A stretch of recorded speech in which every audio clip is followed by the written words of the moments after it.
जय मसीह की मेरे प्रियो। हाल ही में बीता 15 अगस्त हमारे देश की आज़ादी का 79वां गौरवशाली दिवस था। पहले मैं स्वतंत्रता दिवस को बेहद आनंद से मनाया करता था, परंतु आज का दृश्य बिल्कुल अलग है।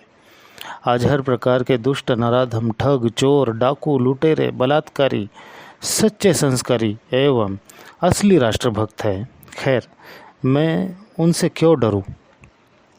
मैंने इसी माटी में जन्म लिया है, इसी भूमि पर मैंने अपनी पहली सांस ली। मेरा जन्म भी किसी अस्पताल में नहीं हुआ। हाँ, मैं घर में ही जन्मा, झोपड़ी में जन्मा जी। झोपड़ी पर छप्पर भी नहीं थे। और जब मेरा जन्म हुआ तब रिमझिम बारिश का मौसम था। मेरा जन्म 1982 में हुआ। जब मैं 12 दिन का था, उसी समय हमारे घर सुसमाचार पहुंचा। उस समय मेरे पिता का जीवन बिल्कुल ही सांसारिक था, अर्थात पापमय। जिन्होंने मेरे पिता को सुसमाचार सुनाया, उन सम्माननीय प्रभु के दास का नाम है पास्टर MS पुन्नन।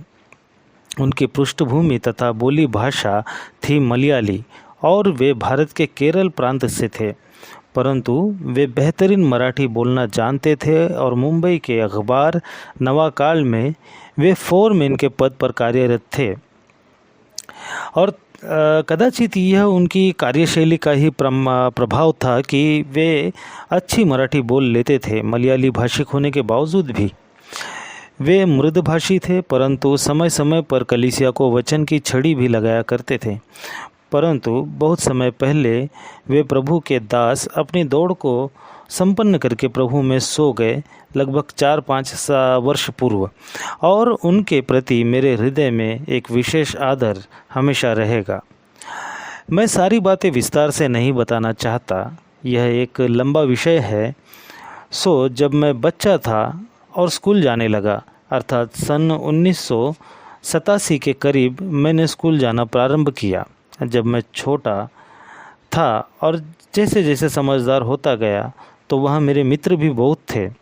हम रिसेस अर्थात बीच की छुट्टी में, खाने की छुट्टी में खूब खेला करते थे। शंकर, राम, संतोष, विनोद, उमेश, अफसर, रहमान, विकास सोनी जो मारवाड़ी था, अरविंद जैसे बहुत मित्र थे। परंतु जो ख़ास रोज़ाना साथ आने जाने वाले थे, हम एक साथ एक ही डिब्बे में एक दूसरे का खाना खाया करते थे, क्योंकि हमें किसी ने कभी विभाजनकारी शिक्षा नहीं दी। जबकि हमारे शिक्षकों के नाम शुक्ला जी, दुबे जी, मिश्रा जी, पांडे जी जैसे हिंदू पंडित थे। मेरे प्रियो, जब कभी स्कूल में गायन का प्रोग्राम होता, अर्थात यह कोई बड़ा कार्यक्रम नहीं वरन सहज एक मनोरंजन के माध्यम से, तो हमारा मित्र जो अरविंद उत्तर प्रदेश से था, वह हम हमेशा अव्वल नंबर पर हुआ करता था, क्योंकि वह उस समय का लोकप्रिय सिनेमा गीत नदिया के पार का गीत गाया करता था।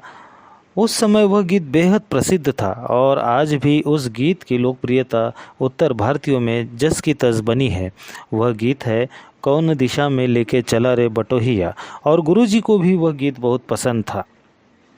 हम भी सभी बच्चे थे और जब कि वह हमारा मित्र था तो हम ताली बजाकर उसका हौसला बढ़ाते। शुरू शुरू में वह बड़ा ही शर्मीला था, परंतु उसे हमेशा खड़ा किए जाने के कारण फिर वह साहसी हो गया। मैं इसलिए उस समय का स्मरण करा रहा हूँ या कर रहा हूँ कि मैं तब भी मसीही था, और अर्थात क्रिश्चियन था, और अब भी क्रिश्चियन हूँ। मैं कल भी अग्रवाल था, मैं आज भी अग्रवाल हूँ और मैं आगे भी अग्रवाल ही रहूँगा। मैं तब भी हथियार लेकर स्कूल नहीं जाता था और मैं आज भी हथियार लेकर नहीं घूमता, परंतु फिर भी आज मेरे मसीही और क्रिश्चियन होने के कारण, हमारे कारण कहीं किसी की आस्था आहत होती है तो किसी का धर्म संकट में आ जाता है। मैं सभी की आस्था और विश्वास का इस कारण आदर करता हूँ, क्योंकि एक आस्तिक होना तो नास्तिक होने से कई गुना अच्छा है। क्योंकि एक नास्तिक न कुछ जानता है न जानना चाहता है, वह केवल आता है, जीता है, चला जाता है। परंतु एक आस्तिक निदान ऐसा नहीं होता। जब वह आता है तो अपने जीवन का उद्देश्य ढूंढने तलाशने लगता है। परंतु इस विषय में मैं एक पूर्ण रूप से सौभाग्यशाली मनुष्य हूँ। मुझे अपना उद्देश्य ढूंढना नहीं पड़ा, वरन मेरे उद्देश्य ने मुझे ढूंढ निकाला। वह मेरे माता पिता के द्वारा सौगात में मिला, तोहफे में मिला, अर्थात यीशु मसीह। हाँ, वही मेरे जीवन का उद्देश्य है कि जो मेरे लिए मरा मैं उसके लिए जीऊँ और उसी का बनकर रहूँ। तब आप मेरा विरोध क्यों करते हैं? क्या मैं संसार के ठेकेदारों से सवाल कर रहा हूँ? हाँ, मैं संसार के ठेकेदारों से सवाल कर रहा हूँ। मेरे भाई, यदि मैं किसी को यीशु मसीह का सुसमाचार सुनाता हूँ तो आप क्यों पीड़ित होते हैं? क्या आप में दुष्ट आत्मा है? क्योंकि यीशु का नाम सुनकर केवल दुष्ट आत्मा पीड़ित होती है, या वह मनुष्य जिसमें दुष्ट आत्मा है।